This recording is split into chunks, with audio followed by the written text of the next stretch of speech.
নলবাৰী জিলাৰ অন্তৰ্গত টিহু সমষ্টিৰ পশ্চিম বৰক্ষেত্ৰী মণ্ডলৰ 213 নম্বৰ বুথত বিজেপি দলত অনিয়মৰ অভিযোগ। উক্ত বুথত সভাপতি পদৰ প্ৰাৰ্থী আছিল দিলীপ দাস নামৰ ব্যক্তিজন।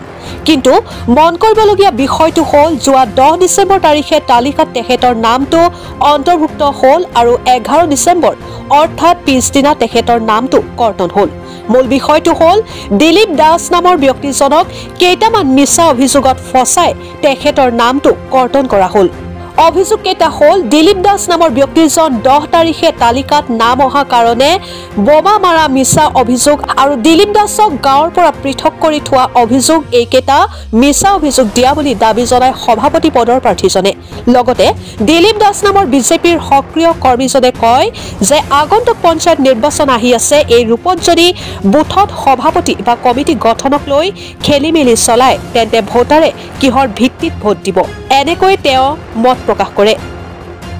Bureau report, news 24 Assam. মই টিহু সমষ্টিৰ বৰক্ষেত্ৰী মণ্ডলৰ 213 নম্বৰ বুথৰ দলৰ সভাপতিৰ কাৰণে দাবীদাৰ আছিলোঁ আৰু মোৰ নামটো আহিল 10 তাৰিখে। এই 10 তাৰিখে গধূলি 5:30 বজাত অহাৰ পিছত 11 তাৰিখে মোৰ নামটো কাটা গ'ল আৰু মোৰ পৰা কাটা যেতিয়া গ'ল মানুহখিনি অলপ দুখিত হৈছিল।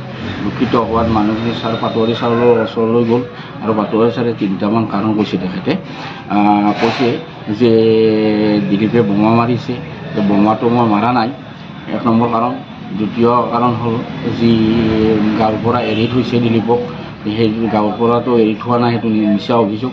আৰু 3 নম্বৰ কাৰণ হ'ল যে দিলীপে পাটোৱাৰী ছাৰৰ কাম এটা দিছিল 4.5 লাখ টকাৰ, সেই কামটো আধৰুৱা কৰিছে, এইটোও মিছা অভিযোগ যে পাটোৱাৰী ছাৰে মোক কাম দিয়া নাছিল, কাম দিছিল মোক পঞ্চায়তে কাম দিছিল আৰু মোৰ অলপ সময়ৰ অভাৱ হোৱাত মই সন্ধিয়াই কামটো চোৱা চিতাৰ দায়িত্ব লৈছিল তেখেতে।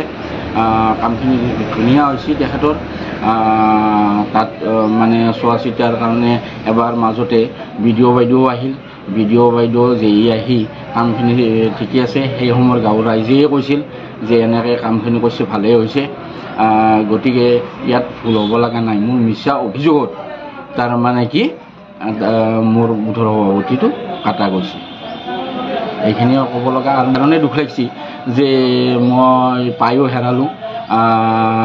গতিকে মই এতিয়া ভোটাৰ হিচাপে থাকিম, মই আৰু মানে বেলেগ বিশেষ চিন্তা কৰা নাই। কিমান তাৰিখে আপোনাৰ নামটো আহিছিল?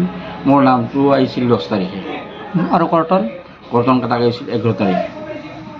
নিশ্চয় ক'ব বিচাৰিব, কাৰণ আমাৰ OBCৰ 550 ভোট আছে, ব্ৰাহ্মণ সম্প্ৰদায়ৰ আছে 172-73মান আনুমানিক, গতিকে নিশ্চয় খুব উজাৰিবই।